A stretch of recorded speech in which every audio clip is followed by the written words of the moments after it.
So now we'll find the another expression for Cp minus Cv. This is the second one, okay, which is equals to minus T into del P del V at constant T into del V del T square at constant P.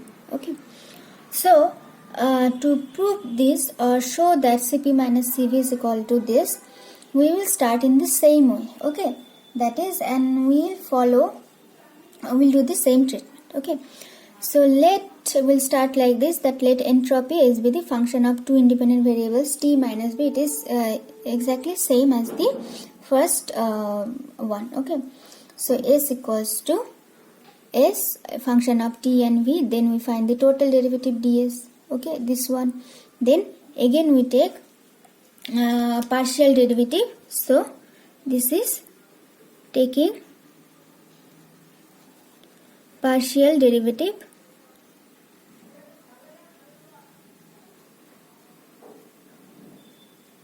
with respect to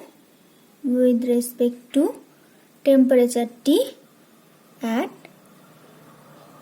constant P. Okay, the same process. Okay, we take del S del T constant P equals to del S del T at constant B plus we have del S del V at constant T into del V del T at constant P. Okay, then again we multiply both the sides by T. Okay, so here multiplying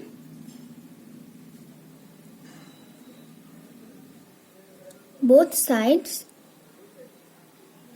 by T, temperature T, we have T del S del T constant P equals to T del S del T constant B plus T into del S del V constant T into del V del T constant P. Okay, so now we know T del S del T constant P is equals to Cp and T del S del T constant V equals to Cv plus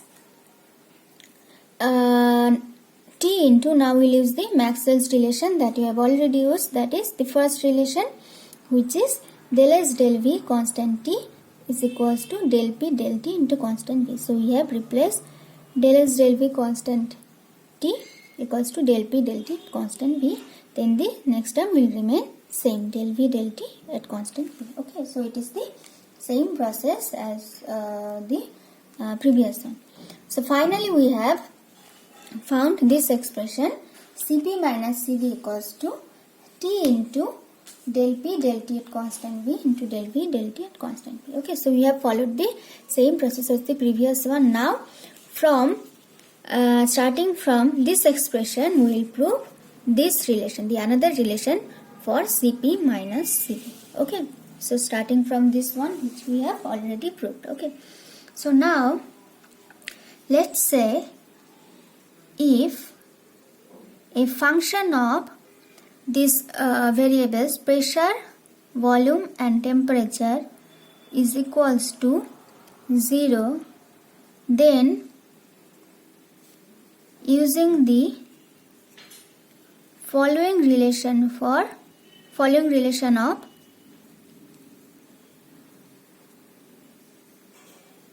partial differentiation,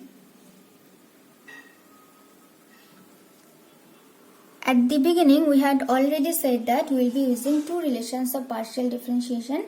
Here is the second one. Okay, so if PVT equals to 0, then we can say that del P del V at constant T is equal to del V del T at constant P into del T del P at constant V equal to minus 1. Okay, so here we are using this relation that we said at the beginning. Okay, so two important relations. So here we are using this relation, that is if f x y z equals to 0, then this relation is true. Okay, equals to minus 1. So here we are using the same relation, that is if f PVT equals to 0, then we can say that PVT are connected in the following way. Okay, so this is cycle. P to V with T constant, then V to T with P constant, and T to P with V constant equals to minus 1. So you can remember like this: PV, then V to T, then T to P. Okay, with the other variables being constant. Okay, so now as we have this relation, so we can say that, so if I write the relation again, that del P del V at constant temperature into del V del T at constant pressure into del T del P at constant volume equals to minus 1. Okay, so now what we'll do, we will take this del T del P on the right hand side. Okay, we will take this del T del P on the right hand side. Then what we'll have, so on the left hand side we have del P del V at constant T into the second term del V del T at constant P equal to, now if we take this del T del P at constant P on the right hand side, we have minus 1 by del T del V del P at constant V.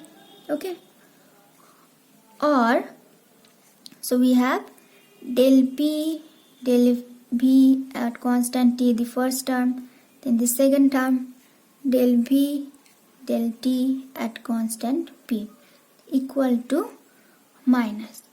So now what we'll do, we will use the second relation of partial differentiation that we have stated earlier. So now we know that 1 by del T del P at constant V will be del P del T at constant V. Okay, so here what we are doing, we are using the, since we know that if we have del X del Y constant Z, it will be 1 by del Y del X at constant Z. So this is the second relation of that partial differentiation. Okay, so this we are using here, this relation. Okay, so we had this 1 by del T del P at constant V, so we are flipping it and it is becoming del P del T at constant V. Okay, so now if we rearrange, we have del P del T at constant V. Okay, so we are bringing this on the left hand side, we will have minus, so here this is the minus sign, minus these two terms del P del V at constant T into del V del T into constant P. Okay, so now if we say that this is the relation 1. Okay, so now we'll use the value of del P del T constant V in this equation 1. Okay, so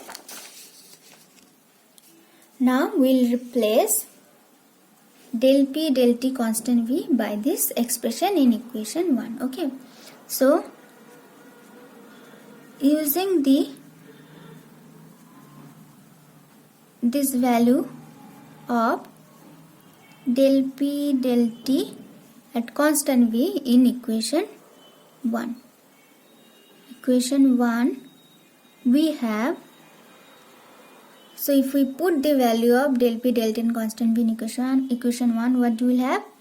So we have C, on the left hand side we have Cp minus Cv equals to T. Now we will replace del P del T constant V by this term. So we have within bracket minus this term del P del V at constant T into del V del T at constant P, then the other term which is del V del T at constant P. Okay, therefore finally we have Cp minus Cv equals to, this minus sum will come at front, minus T. See, we have this del P del V at constant T, this term. Then we have, you see, we have 2 del V del T at constant P. Okay, so it will become square. So we'll have square of del V del T at constant P. Okay, so 2 del V del T constant P. So we have square of del V del T at square of del V del T at constant P. Okay, so thus this is the second value of Cp minus Cv. Okay, or you can say the second expression for Cp minus Cv, which is equal to minus T into del P del V at constant T into del V square of del V del T at constant